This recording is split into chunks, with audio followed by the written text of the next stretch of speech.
Bonjour, on va faire un petit tour de roue du fonctionnement d'un serveur DNS sous Windows Server. On va apprendre un peu comment le configurer, mais comment le tester aussi, tester notre configuration. Je suis sur Windows Server 2016, mais sur le 2012, c'est la même chose.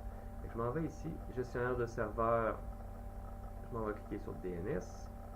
Je clique sur mon serveur, on se souvient que je pourrais en avoir plusieurs ici.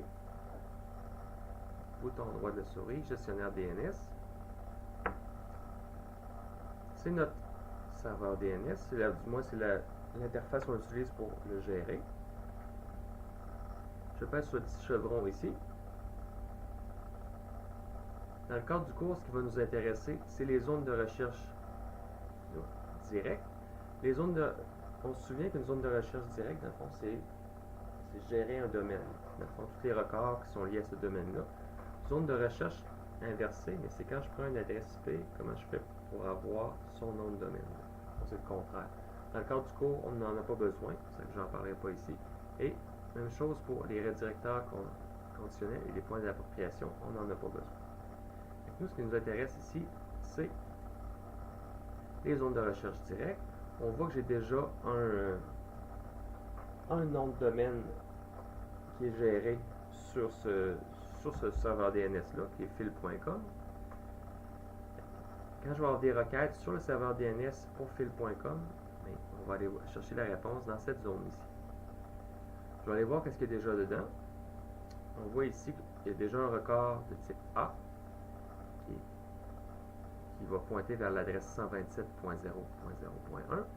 On regarde, ok, c'est quoi ce record-là? Identique au dossier parent. Donc, je m'en vais voir le dossier parent. C'est quoi le dossier parent? Fil.com.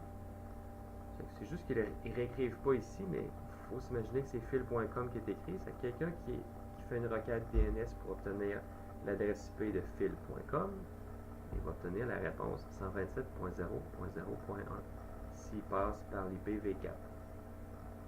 S'il veut la même réponse, mais pour IPv6, c'est un record de type AA, 4A, et on va avoir une réponse à la requête.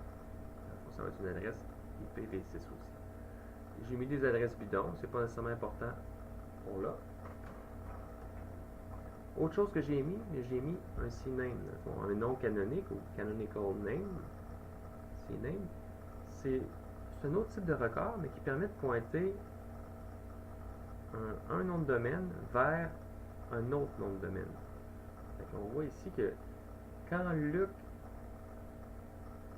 va être saisi, ça va aller pointer vers fil.com. Pourquoi c'est seulement écrit Luc ici? On va voir qu'est-ce que ça représente. On double-clique dessus. Nom canonique CNAME, on voit que l'alias c'est Luc le nom, mais le nom de domaine pleinement qualifié, ce que l'utilisateur va rentrer, mais c'est luc.fil.com. Ici, puis ça va pointer vers fil.com. Je reviens ici. Fil.com, c'est quoi? Je reviens au record A. Donc, la réponse va être 127.0.0.1. Je vais en refaire un. Pour le montrer. Bouton droit de la souris, dans le blanc, et nouvel alias ou nom canonique. Canonical name. Ici, je pourrais dire, sur mon serveur, j'ai un nom de domaine qui s'appelle blog. Ici, on voit que l'alias, ça va être blog. Le nom pleinement qualifié, ça va être blog.fil.com. Ensuite, il me dit, dans le fond, c'est ce que l'utilisateur va saisir, ou du moins, c'est ce que le lien, dans le fond, un lien qui va pointer vers mon site web va contenir. Nom de domaine complet FQDN, Fully Qualified Domain Name, désolé. Parcourir. Je rentre sur le serveur, je m'en vais dans la zone de recherche directe, je cherche la bonne zone, fil, et je vais prendre fil.com.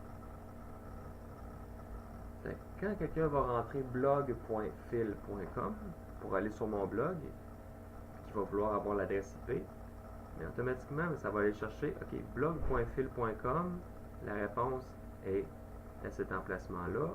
Je m'en vais chercher fil.com ici et la réponse est 127.0.1. L'avantage de ça, c'est que si tout d'un coup, fil.com change d'adresse, j'ai changé d'hébergement ou j'ai décidé autre chose, je rajoute une adresse ici, je fais appliquer, je fais OK, mais j'ai pas besoin de les changer aux 3 places.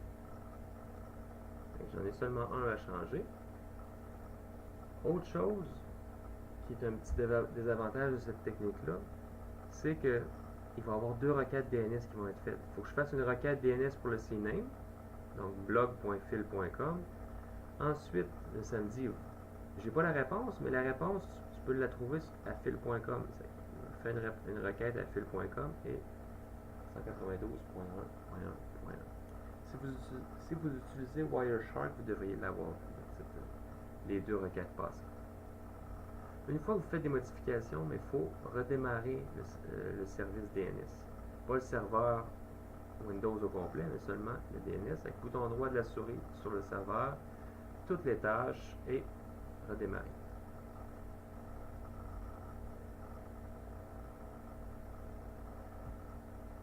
Évidemment, on s'assure si on est dans un cas réel, on s'assure de ne pas les redémarrer n'importe quand. Je vais faire des tests maintenant pour voir si j'ai bien la bonne information quand je fais des requêtes à fil.com. On va tester ces différents records-là. Pour bien tester mon serveur DNS, j'ai configuré ma carte réseau comme je l'ai montré en classe, ici. Afin que mon serveur DNS, ça soit moi-même. Parce que par défaut, il irait chercher le serveur DNS du cégep. C'est pas ce que je veux en fait. Comme un petit délai.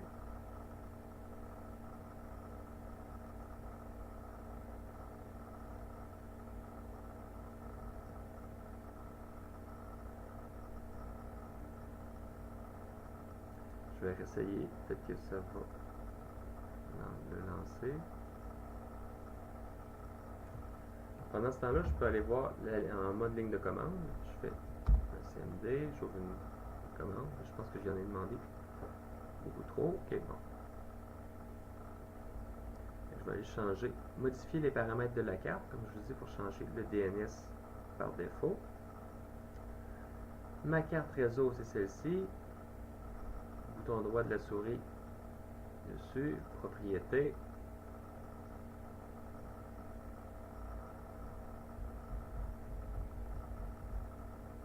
Et je m'en vais protocole Internet version 4.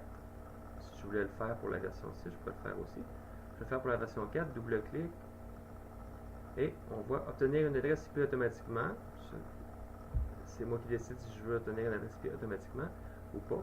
Parce que par exemple, si mon serveur DNS, il faut qu'il soit disponible pour tout le monde, mais normalement son adresse devrait être statique. Il ne faut pas que son adresse change, puis après ça, les clients vont avoir de la misère à le trouver. Donc, normalement, l'adresse du serveur DNS devrait avoir une adresse statique, c'est pas important pour le test que je veux faire. Et utiliser l'adresse de serveur DNS suivante, serveur DNS préféré 127.0.0.1, qui est moi, qui est l'adresse de loopback. Je fais OK. OK. Je m'en vais dans l'interface ligne de commande et je vais faire quelques tests. Je vais faire fil, je vais pigner fil.com. On voit que ça m'a répondu la bonne adresse, donc ça fonctionne, le DNS, mais le serveur ne répond pas. Pourquoi? Parce qu'il n'y a personne en ce moment qui écoute sur fil.com. Mais on voit qu'il y a une conversion d'adresse IP qui a été faite. On voit que fil.com s'est transformé en 192.1.1.1.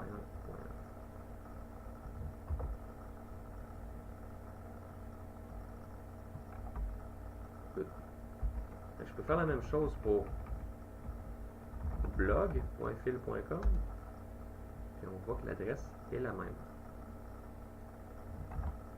Si quelqu'un écoutait à l'autre bout, mais votre ping n'irait pas.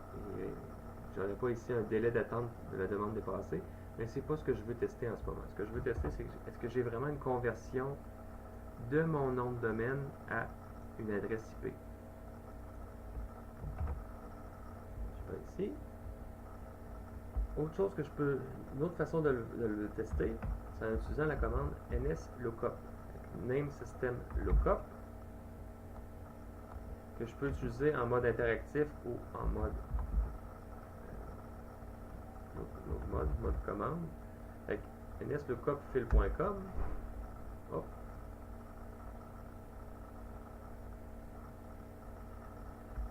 Ça a fait une recherche, on voit la réponse en bas ici.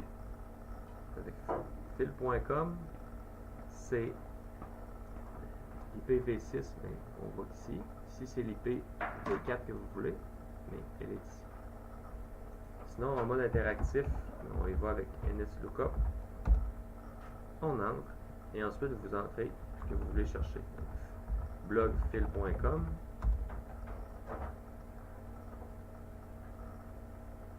Et j'ai la même information avec les alias. On peut regarder ici que l'adresse du serveur DNS, mais c'est moi-même, c'est normal. Si vous faites le test sur un serveur, par exemple, à la maison, probablement que votre adresse de serveur DNS va être différente. Vous allez avoir un serveur DNS de fournisseur d'accès Internet ou de votre entreprise, l'entreprise dans laquelle vous travaillez. C'est pour ça qu'il faut changer les paramètres de notre carte si on veut vraiment faire des tests en local. Ici. Je ferme ça. J'ai fait 2 tests. Petite chose que je voulais montrer aussi, juste aller voir, je pense que c'est ici,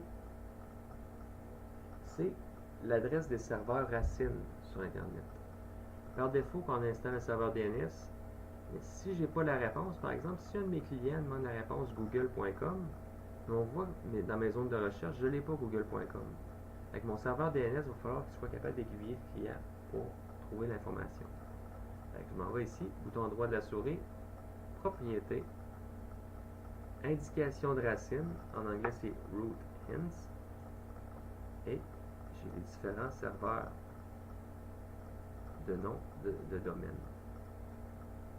Eux sont responsables de tous les noms de domaine. En fait, c'est les serveurs racines. Si vous faites une requête pour google.com, votre serveur DNS ne connaît pas la réponse, mais il va aller se poser la question de ces différents serveurs-là pour pouvoir l'aiguiller. C'est tout pour le DNS. C'est ce qu'on a besoin de faire dans le cadre du cours. Juste savoir que c'est loin d'être tout ce qu'il y a à savoir sur le DNS pour votre travail, mais ça donne une bonne introduction. Juste de savoir les CNAME, que ça représente un nom vers un autre nom, pour un alias en français.